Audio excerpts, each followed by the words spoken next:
नमस्कार साथियों, vision for success YouTube channel की कुछ खास सीरीज में आज मैं डेजर्टिफिकेशन या मरुस्थल के बारे में चर्चा करूंगा कि मरुस्थलीकरण का सामान्य परिचय क्या है, क्या अपन मरुस्थलीकरण किसे कहते हैं और इसका वितरण क्या है, कारण क्या है, एक मरुस्थल की क्या विशेषताएं होती है, मरुस्थलीकरण के कुछ इंडिकेटर्स भी होते हैं और मरुस्थल एरियाज की समस्या क्या होती है, वहाँ किस प्रकार की वनस्पति पाई जाती है। इसके साथ साथ सरकार के क्या प्रयास रहे मरुस्थलीकरण को रोकने के, और उसके पश्चात में राजस्थान के अंदर मरुस्थल के बारे में विस्तृत रूप से चर्चा करूंगा। साथ साथ मरुस्थलीकरण को रोकने के लिए काजरी की स्थापना की गई है, उसके पश्चात अपन काजरी के बारे में भी चर्चा की जाएगी। सबसे पहले मैं बताऊं कि आपको मरुस्थलीकरण क्या है। मरुस्थल एक ऐसे भूभाग को कहते हैं जहां वर्षा का अभाव हो, उर्वरता न के बराबर हो, जलाभाव के कारण पशुओं के लिए चारा, वनस्पति के अभाव के कारण वन्य जीवों का भी अभाव हो, ईंधन के लिए जलाऊ लकड़ी की कमी हो, गर्म मरुस्थल क्षेत्रों में तापमान बहुत अधिक होता है, शीत मरुस्थलीय क्षेत्रों में बिल्कुल ही कम रहता है। मरुस्थलीकरण मानवीय क्रियाकलापों के कारण मुख्यतः शुष्क, अर्ध शुष्क या फिर ड्राई एंड पार्शियल ह्यूमिड प्रदेश में भूमि का ह्रास होता है। ये जो परिभाषा है ये ड्रेगने द्वारा यूनेप सम्मेलन में दी गई थी। अलग अलग सम्मेलन के अंदर से इसकी अलग अलग परिभाषा, इसको अलग अलग प्रकार से परिभाषित किया गया। सन 1992 के अंदर जो अर्थ समिट हुआ उसमें मरुस्थलीकरण को इस प्रकार से परिभाषित किया कि मरुस्थलीकरण एक ऐसा प्रक्रम है जो जलवायु के उतार चढ़ाव, मानवीय प्रतिक्रियाओं, जैविक क्रियाओं द्वारा शुष्क, अर्ध शुष्क और शुष्क उपाद्र क्षेत्रों में बढ़ता है। इसे मरुस्थलीकरण कहते हैं। तो अलग अलग समय में अलग अलग सम्मेलन के अंदर इसकी अलग अलग परिभाषाएं दी गई। तो मरुस्थलीकरण एक मानव जनित प्रक्रिया है, अपन जानते हैं, और मानवीय क्रियाकलापों के कारण भूमि का, लैंड का डिग्रेडेशन होता है और उसके पश्चात मानव जनित क्रियाकलाप में पशुचारण हो, वृक्षों की अंधाधुंध कटाई हो, वनों का विनाश हो जाता है, कृषि भूमि के विस्तार से वनाच्छादित भूमि कम हो जाती है, भूमिगत जल का अधिक दोहन भी इसका कारण है, मानव आवास है, परिवहन मार्ग बनाने के कारण है, कृषि भूमि हो, प्राकृतिक वनस्पति का किसी भी प्रकार से नुकसान हो, ये सारा का सारा मरुस्थलीकरण के कारणों में इंक्लूड होता है। इसके पश्चात अगर मैं बात करूं कि मरुस्थलीकरण का वितरण क्या है वैश्विक स्तर पे और भारत के अंदर, तो वर्तमान समय में विश्व में लगभग 20% भाग मरुस्थलों, अर्ध मरुस्थलों के रूप में विस्तृत हैं। मतलब पृथ्वी के अंदर जितनी भी टोटल एरियाज है उसका 20% डेजर्टिफिकेशन हो गया है। मरुस्थलीय ये प्रदेशों के अंदर सन 1977 में तैयार की गई मानचित्रों के आधार पर अगर मैं बताऊं तो यूरोप के अंदर 2%, अमेरिका के अंदर 19%, एशिया के अंदर 31%, अफ्रीका के अंदर 34%, ऑस्ट्रेलिया के अंदर 75% भाग पर मरुस्थलों का विस्तार है। विश्व में प्रतिवर्ष आधे ग्रेट ब्रिटेन के बराबर भूमि रेगिस्तान के अंदर तब्दील हो जाती है। तो इस प्रकार से जो डेजर्टिफिकेशन का आंकड़ा है वो दिन प्रतिदिन बढ़ता जा रहा है। डेजर्टिफिकेशन के कारण एक्चुअली में क्या है, फूड सप्लाई है उसकी बहुत ही ज़्यादा समस्याएं आ रही हैं। संयुक्त राष्ट्र संघ के एक विशेष प्रतिवेदन के अनुसार अविवेकपूर्ण मानवीय क्रियाकलापों के कारण 1,30,00,000 वर्ग किलोमीटर क्षेत्र प्रति वर्ष मरुस्थलीकरण के अंदर तब्दील हो जाता है। विशेषज्ञों के अनुसार प्रत्येक वर्ष सहारा का रेगिस्तान अपनी सीमाएं बढ़ा रहा है। आगामी कुछ वर्षों में सहारा का आकार 20% से भी ज़्यादा भी हो सकता है। तो इस प्रकार से मैंने ये आपको बताया कि मरुस्थलीकरण के क्या क्या वितरण किस किस प्रकार से है और किस किस प्रकार से मरुस्थलीकरण बढ़ रहा है। इसके साथ साथ अगर वैश्विक स्तर पे मरुस्थल की लोकेशन की अगर मैं बात करूं कि वैश्विक स्तर पे या मरुस्थल की लोकेशन क्या है, तो आप देखें विश्व के सभी महाद्वीपों के पश्चिमी भाग में 20 से लेकर 30 डिग्री अक्षांश के बीच में गर्म मरुस्थल पाए जाते हैं। ध्यान दें, जो गर्म मरुस्थल है वह विश्व के महाद्वीपों के पश्चिम भाग में 20 से लेकर 30 डिग्री अक्षांशों के बीच में मुख्य रूप से ये पाए जाते हैं। भारतीय उपमहाद्वीप के पश्चिमी भाग में इन्हीं अक्षांशों के बीच में थार का मरुस्थल स्थित है। अपन सब जानते हैं इन अक्षांशों में शुष्क उपोष्ण कटिबंध, सब ट्रॉपिकल एंटी साइक्लोन आते हैं, इसलिए आर्द्र समुद्री पवनों की सहवन क्रिया मंद हो जाती है तथा वर्षा कम होती है। इन मरुस्थलीय क्षेत्रों में मध्य अक्षांशीय चक्रवात, साइक्लोन और वाताग्र का संचार नहीं होता है जिससे वर्षा हो सके। इसके अतिरिक्त निम्न अक्षांशों में इंटरट्रॉपिकल कन्वर्जन जोन में उत्पन्न निम्न वायुदाब केंद्रों के कारण वर्षा कम होती है, इसलिए उष्णकटिबंधीय मरुस्थलीय क्षेत्रों में वर्षा कम होती है, शुष्कता बनी रहती है। कम वर्षा के कारण वनस्पति का कम उत्पन्न होती है और एक मरुस्थल की दशाएं उत्पन्न हो जाती है एक प्रकार से।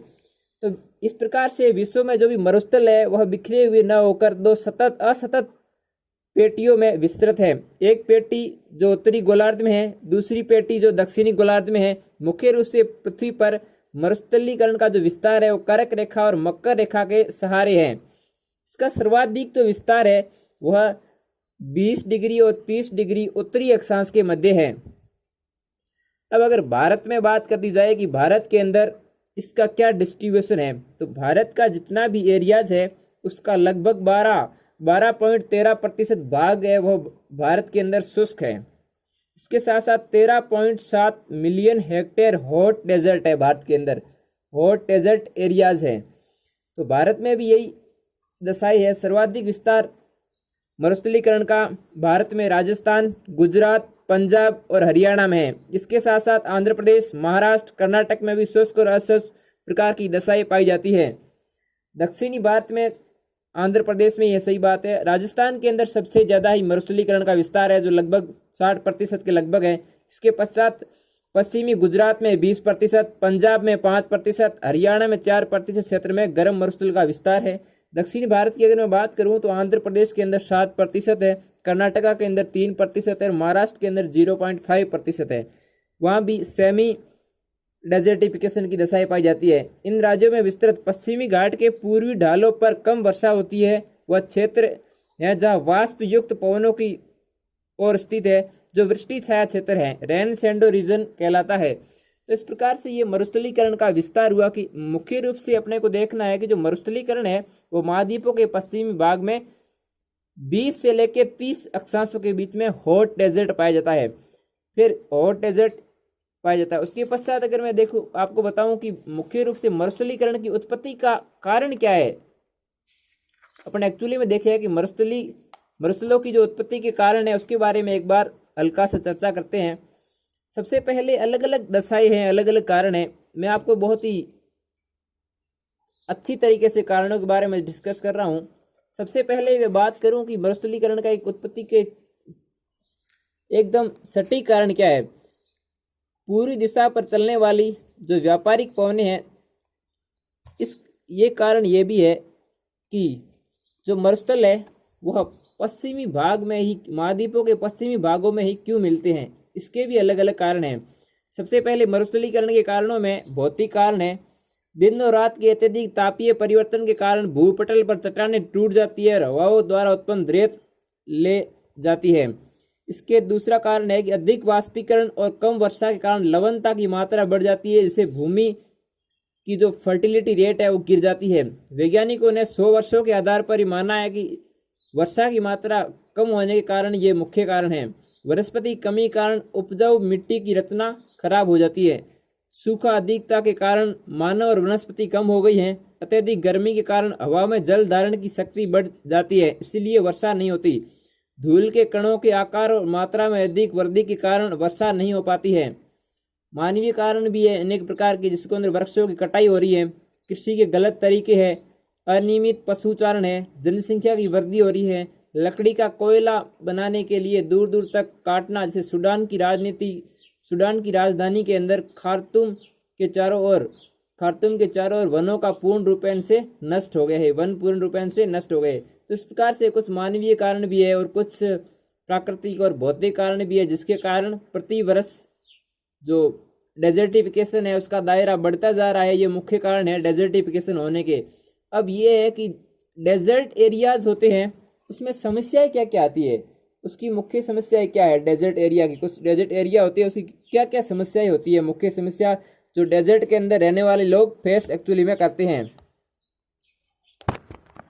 उसमें अगर बात करूं, रेगिस्तान मनुष्य के लिए एक समस्या है। अनेक लोगों ने एक अनुभव किया है कि मरुस्थल का प्रभाव बढ़ रहा है। इस समस्या के संबंध में सन 1977 में संयुक्त राष्ट्र के तत्वाधान नैरोबी में एक सम्मेलन आयोजित किया गया। ऐसा अनुमान है कि संसार के 18% जनसंख्या मरुस्थलीकरण समस्याओं से संबंधित है। संयुक्त राष्ट्र वातावरण संस्थान के अनुसार पृथ्वी पर 50 से लेकर 70,000 वर्ग किलोमीटर उपजाऊ भूमि को अनुपजाऊ धरती बनाया जा रहा है। समस्या मुख्य रूप से ये है, बालू का अतिक्रमण हो रहा है, धूल भरी आंधियां है, तीव्र भौतिक अपक्षय है, पादपों की वृद्धि में कमी हो रही है, जलवायु के अंदर मुख्य रूप से परिवर्तन आ रहा है, मृदा का वायु द्वारा अपरदन है, सैलिनिटी है, मृदा गुणवत्ता में ह्रास है, बांधों में अवसादीकरण, भूजल का दोहन होना, अत्यंत तापन और न्यून आर्द्रता भी इसके मुख्य कारणों में, जिसके कारण क्या है कि जिन इलाकों के अंदर डेजर्टिफिकेशन ज़्यादा बढ़ रहा है उस एरियाज के अंदर ये मुख्य रूप से समस्याएं आती है। अब अपन देखते हैं कि मरुस्थल की विशेषताएं क्या होती है। तो सबसे पहले है मरुस्थल के अंदर कम वर्षा होना, लो रेनफॉल मरुस्थल की मुख्य विशेषता है, जिसके अंदर 15 इंच से कम वर्षा की मात्रा हो या वर्षा हो तो उसे अपन रेनफॉल होती है, तो उसे डेजर्टिफिकेशन के अंदर आता है। तापमान के अंदर उष्ण मरुस्थलों के अंदर जब 20 डिग्री सेंटीग्रेड से अधिक तापमान रहता है, दिन रात के तापमान पे अत्यधिक अंतर होता है, कभी कभी ये तापमान 45 डिग्री सेंटीग्रेड तक पहुंच जाता है। आर्द्रता की अगर मैं बात करूं तो आर्द्रता इस स्थान की बहुत ही कम होती है, कभी कभी यह 10% से भी कम चली जाती है।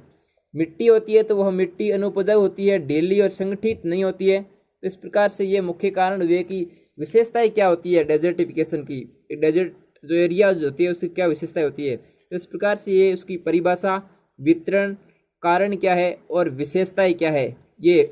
अब एक चीज़ है कि मरुस्थलों की जो उत्पत्ति है वो मुख्य रूप से महाद्वीपों के पश्चिमी भागों में ही क्यों है उसके बारे में बातचीत करता हूँ।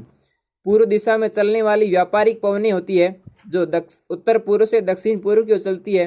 व्यापारिक पवनों की पेटी में स्थित होने के कारण पवनें महाद्वीपों के पश्चिम भाग में पहुंचने पर शुष्क हो जाती है। दूसरा कारण ये है कि महाद्वीपों के पश्चिमी भागों में जहां मरुस्थल दशाएं है, ठंडी धाराएं चलती है।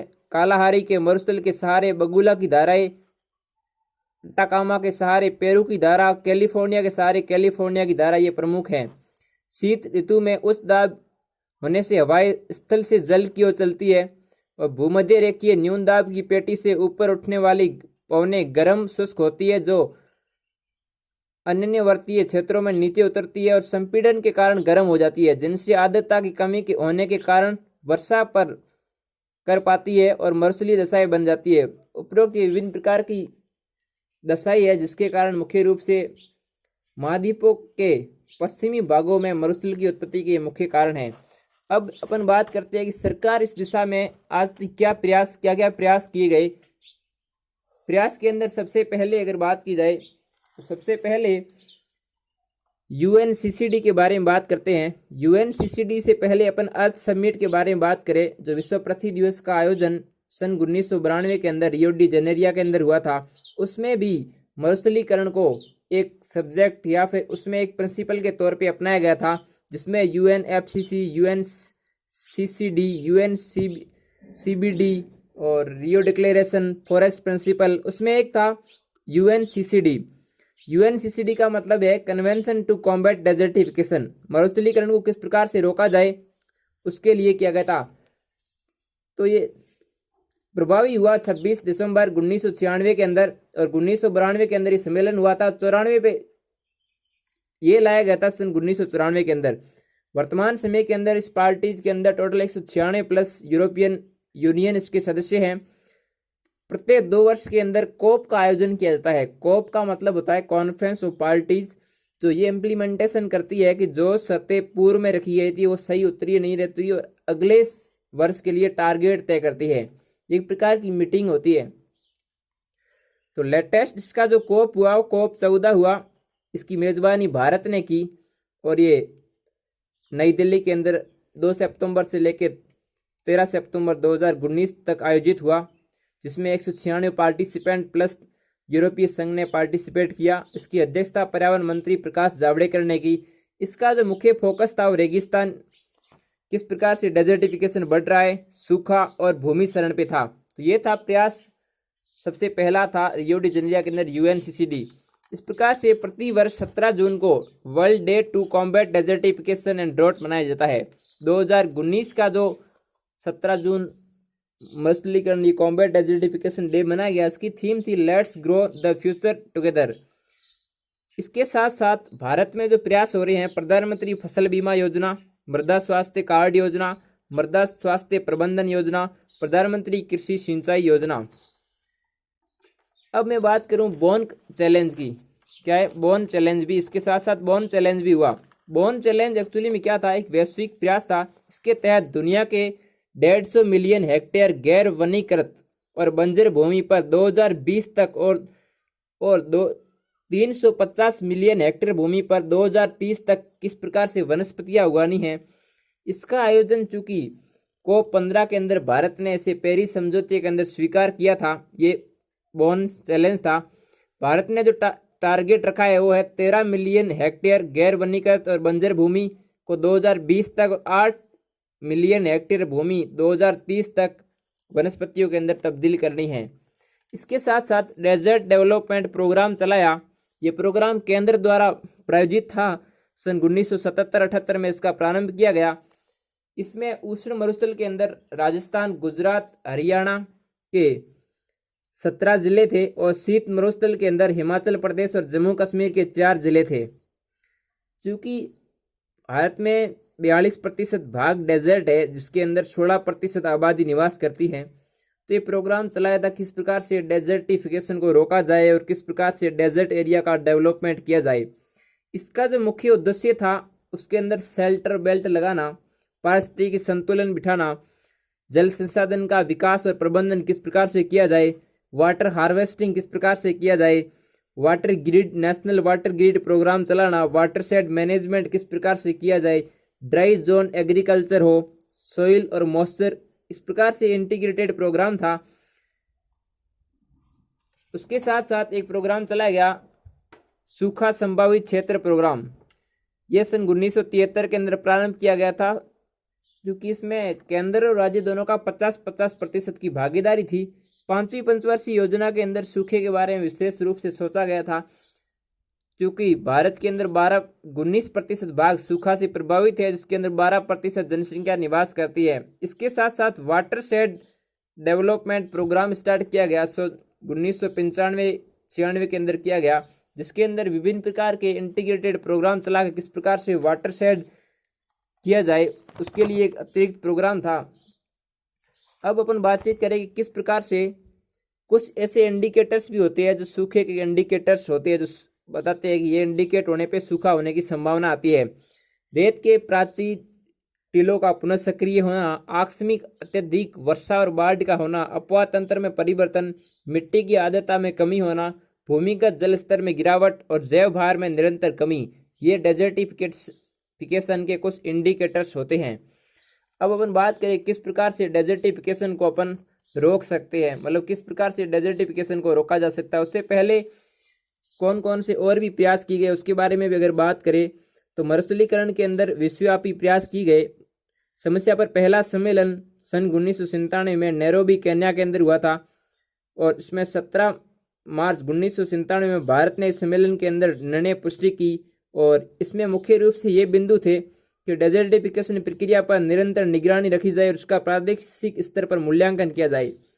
मरुस्थलीय हो, अर्ध मरुस्थलीय, उपार्द्र मरुस्थलों पर एग्रो फॉरेस्ट्री तथा मृदा संरक्षण के समुचित उपाय किए जाए। शुष्क प्रदेशों में चारागाह वन क्षेत्रों का समुचित प्रबंधन किया जाए। घास, झाड़ियाँ, स्थानीय पेड़ पौधों के रोपण द्वारा अस्थायी रेत के टीलों को स्थायी बनाया जाए। पवन अपर्दन द्वारा मिट्टी का प्रसार को नियंत्रित किया जाए। शुष्क अर्ध शुष्क प्रदेशों में धरातलीय भूमिगत जल का पूर्ण प्रबंधन किया जाए, जिससे भूमिगत आर्द्रता नष्ट न हो जाए, जल का विवेक संगत उपयोग हो सके। मरुस्थलीकरण को रोकने और दुर्भिक्ष के समय पानी, पशु चारा, खाद्यान्न का समुचित व्यवस्था बनाए रखने के लिए योजनाबद्ध कार्यक्रमों को लागू किया जाए। मानव जनसंख्या और पशुओं पर सूखे का न्यूनतम प्रभाव पड़े। स्थानीय प्रादेशिक विभिन्नताओं के आधार पर पौधरोपण, चारागाह विकास, जल भंडारण, भूमिगत जल भरण, अस्थायी रेत के टीलों के स्थायीकरण के प्रयत्न तत्काल शुरू किए जाए। भारत की केंद्रीय सरकार ने वर्ष 1997 के पश्चात डेजर्टिफिकेशन क्रिया को रोकने के लिए community on science and technology का गठन किया। यह समिति मरुस्थलीकरण प्रक्रिया के प्रसार पर रोकथाम के लिए वैज्ञानिक और तकनीकी सुझाव प्रदान करेगी। तो इस प्रकार से विभिन्न प्रकार के प्रयास हुए जिसके माध्यम से अपन किसी भी प्रकार से डेजर्टिफिकेशन को रोक सकते हैं। अब ये किस प्रकार से कुछ सुझाव है कि अपन किस प्रकार से डेजर्टिफिकेशन को रोक सकते हैं। विभिन्न प्रकार के प्रयास करके अपन मरुस्थलीकरण को किस किस प्रकार से रोक सकते हैं, उसके लिए विभिन्न प्रकार के प्रयास हैं। सबसे पहला है कि पौधरोपण और चारागाह का विस्तार करें। इसके प्रयास निरंतर किए जाने चाहिए जिससे जल और पवन अपरदन कम हो सके।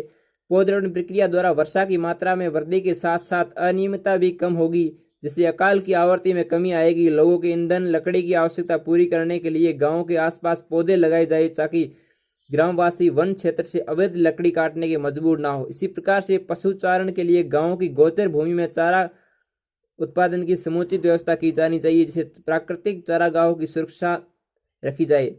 मरुस्थलीय क्षेत्रों में कम से कम 15% भूभाग पर पौधारोपण या चारागाह उत्पादन का लक्ष्य निर्धारित किया जाना चाहिए, जिससे भूमि अपरदन की गति को कम किया जा सके। सेकंड, इसका जो रोकने का उपाय यह है कि भूमिगत जल के दोहन पर सरकार द्वारा रोक लगाई जानी चाहिए।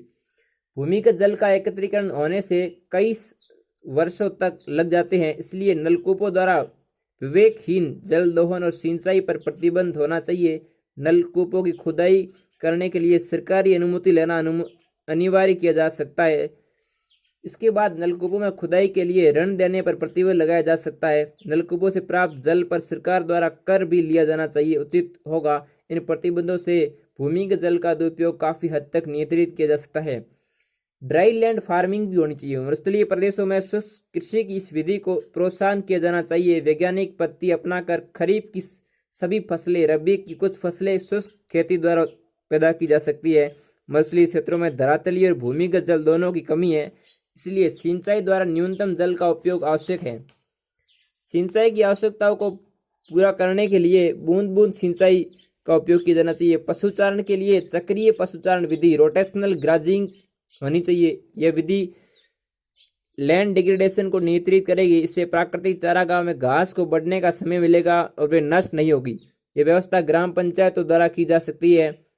पशुचारण के नियम बनाकर चारागाह शुल्क भी लिया जा सकता है। यह शुल्क पशु की संख्या के अनुसार तय किया जाना चाहिए। वैज्ञानिक पद्धति द्वारा भूमि का उपयोग किया जाना चाहिए। मरुस्थलीय प्रदेशों में लवणयुक्त पानी यह आवश्यक हो जाता है कि इस भूमि में से लवण पृथक करके जल का उपयोग किया जाए। खारे पानी से लवण पृथक करने के संयंत्र लगाए जाने चाहिए।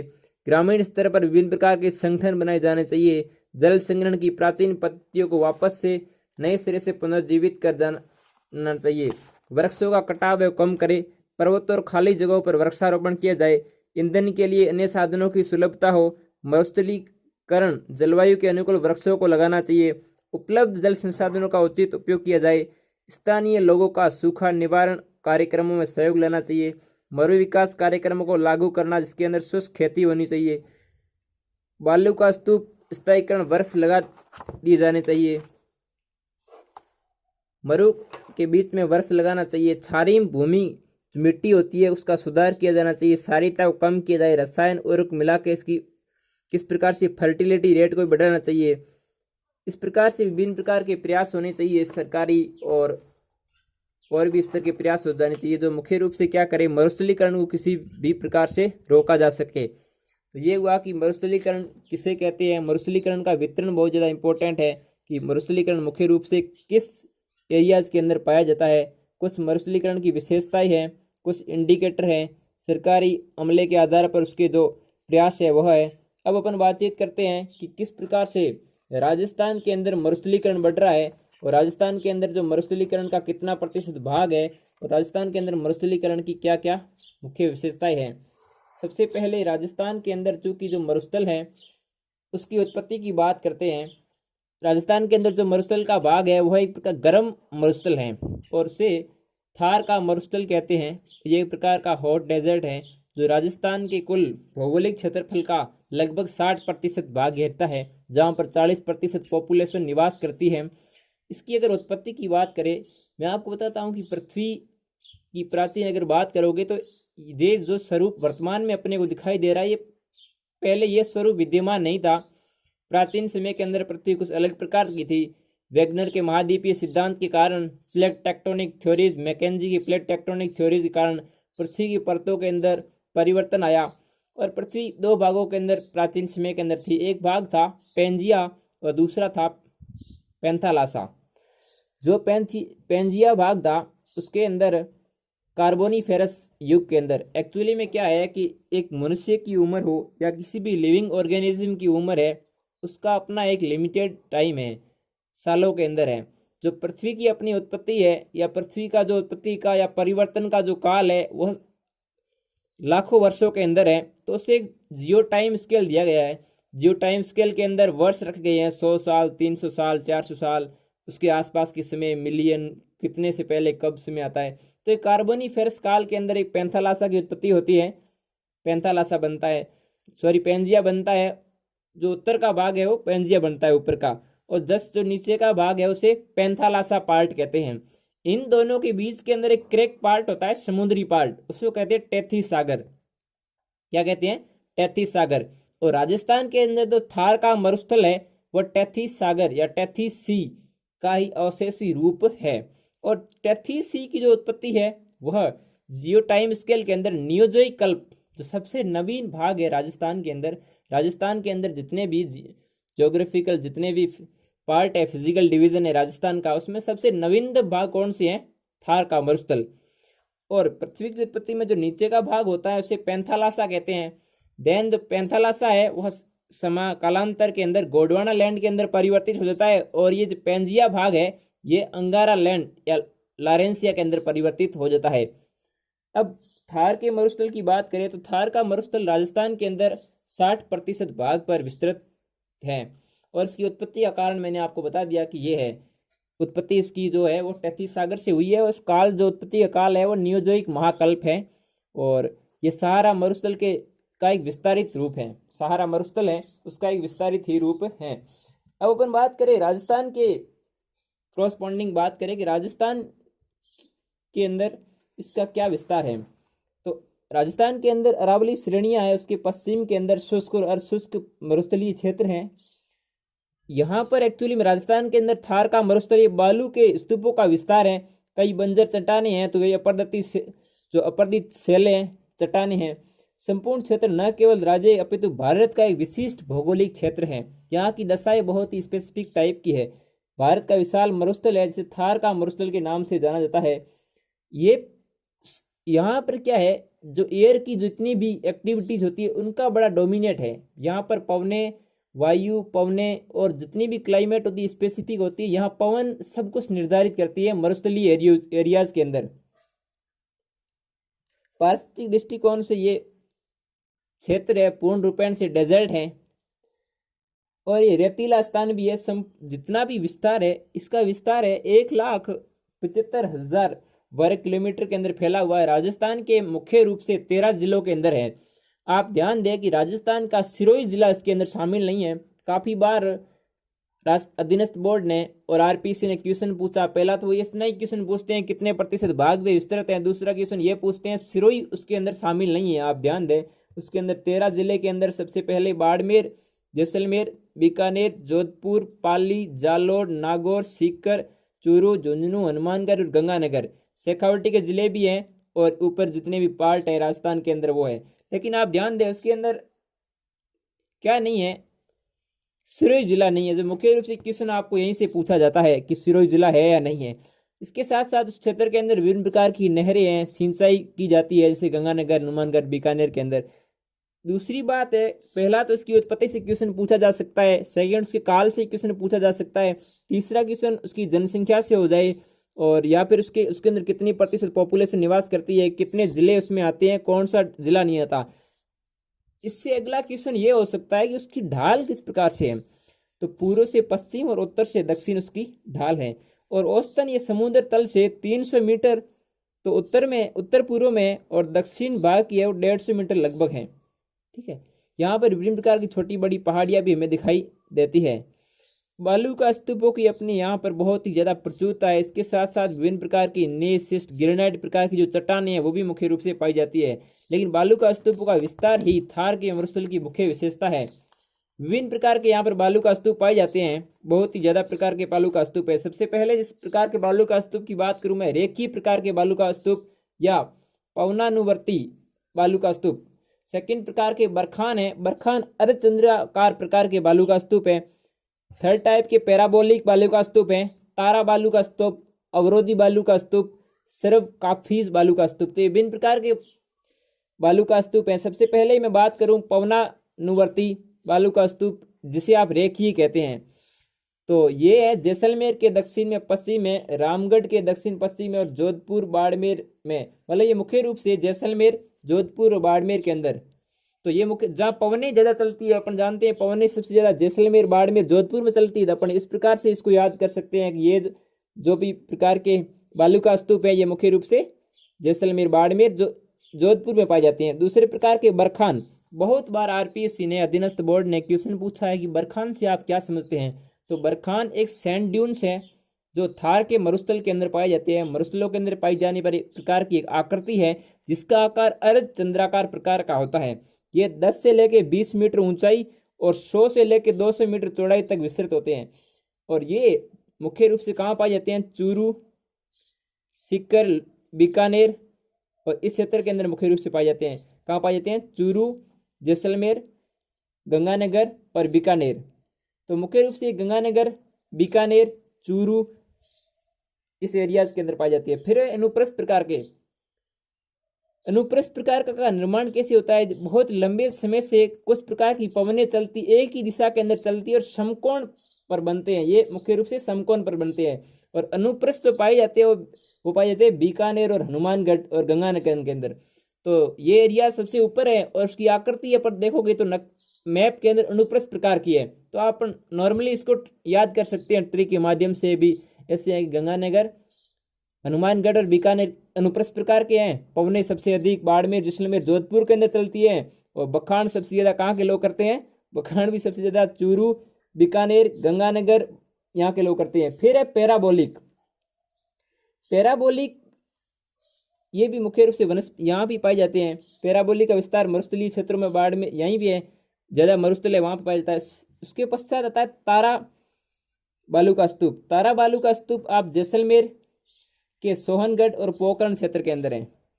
मतलब तारा नाम का कोई दोस्त है आपका, वो जैसलमेर के पोखरण क्षेत्र से आता है। उसका एक और भाई है जो गंगानगर के सूरतगढ़ में पढ़ाई करता है। इसी प्रकार से आप याद कर सकते हैं। इसका भी जो हाइट होती है वो मुख्य रूप से जो बरखान है उसके आसपास ही होती है, 10 से 25 तक होती है। इसके पश्चात अवरोधी आता है। तो अवरोधी जो है वह अवरोध के कारण जमा हो जाती है कुछ भाग और पहाड़ी इस प्रकार के भाग का निर्माण हो जाता है। ये मुख्य रूप से जो पाया जाता है ये भी यहीं भी मरुस्थलीय भागों के अंदर पाया जाता है। एक प्रकार का बच जाता है सर्वकाफीज बालू का स्तूप। ये कुछ नए प्रकार का है। छोटी छोटी झाड़ियों और घास के झुंड के आसपास होते हैं। पश्चिमी राजस्थान में ये बालू का स्तूप मुख्य रूप से ज़्यादा देखे जाते हैं, बाड़मेर, जैसलमेर उस एरियाज के अंदर। तो ये है कि बालू का स्तूप युक्त एक एरियाज होता है इसका, और एक इसका एरिया होता है बालू का स्तूप विहीन, जिसमें बालू का स्तूप पूर्णतः अभाव रहता है। इन अवसादी से ढका रहता है इस क्षेत्र के अंदर। जैसे मैं जैसलमेर के आंकलवुड फॉसिल पार्क की बात करूं तो ये क्या एक जीवाश्म यहाँ मिले थे, ये जहाँ प्राचीन वनस्पति और जीवाश्म देखे जा सकते हैं। मरुस्थलीय प्रदेश के गंगानगर, हनुमानगढ़ क्षेत्र में प्राचीन नदी तल भी है, गंगर के मैदान के नाम से जाना जाता है। अब मरुस्थलीकरण क्षेत्र है, इसको मुख्य रूप से अपन को 4 भागों में बांटा है। अपन ने समझने के दृष्टिकोण से इसे 4 भागों के अंदर बांटा गया है। सबसे पहले है शुष्क रेतीला या मरुस्थलीय प्रदेश। यहाँ पर जो वर्षा होती है वह 25 सेंटीमीटर वर्षा होती है। कितनी है? 25 सेंटीमीटर। ये बाड़मेर, जैसलमेर, बीकानेर का क्षेत्र है। यहाँ बालू का स्तूप का बहुत ही ज़्यादा विस्तार है। विभिन्न प्रकार के बालू का स्तूप पाए जाते हैं और यहाँ की दशाएं बहुत ही ज़्यादा विषम प्रकार की होती हैं। और यहाँ पर छोटी छोटी जो ग्रेनाइट है, चट्टानें पाई जाती है, क्योंकि अवसादी पार्ट भी है तो विभिन्न प्रकार की यहाँ चट्टानें भी पाई जाती हैं। इसके साथ साथ दूसरी में बात करूँ, लूणी का जो बेसिन है, जो पाली लूणी नदी राजस्थान के 6 जिलों के अंदर बहती है। इसकी आप ट्रिक शॉर्ट में याद कर सकते हो, अन्ना पाजो बाजो। मतलब लूणी की उत्पत्ति से अन्ना, अ ना पा जो बाजो, अन्ना पाजो बाजो। इसमें अजमेर, नागौर, पाली, जिसमें जोधपुर, बाड़मेर और जालोर, अन्ना पाजो बाजो, इसको शॉर्ट ट्रिक से आप याद कर सकते हैं।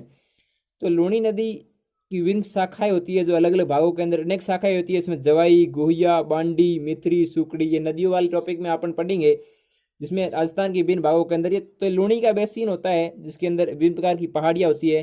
और लूनी नदी का जो उत्पत्ति स्थल है वो अजमेर के नाग पहाड़ से निकलती है। इसके विभिन्न प्रकार की नदियाँ होती है। तो ये क्षेत्र भी एक प्रकार से मरुस्थल के अंदर आता है।